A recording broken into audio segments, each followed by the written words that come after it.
ಅಟ್ಟಹಾಸ ಮಾಡಿ ಬಂದ ದಿಟ್ಟೈತೆ ಇಟ್ಟು ಬಂದ ಕೆಂಪೇಗೌಡರೇ.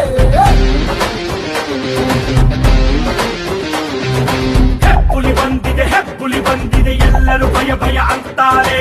ದುಷ್ಟರ ಶಿಕ್ಷಕ ಶಿಷ್ಟರ ರಕ್ಷಕ ಎಲ್ಲರೂ ಜಯ ಜಯ ಅಂತಾರೆ.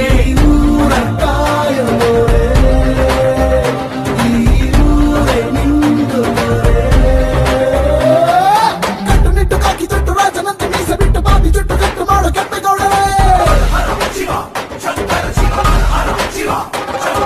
ಸುಟ್ಟು ಆಪ ಸಿಟ್ಟಿನಲ್ಲಿ ಅಟ್ಟಹಾಸ ಮಾಡಿ ಬಂದ ದಿಟ್ಟೈತೆ ಇಟ್ಟು ಬಂದ ಕೆಂಪೇಗೌಡ.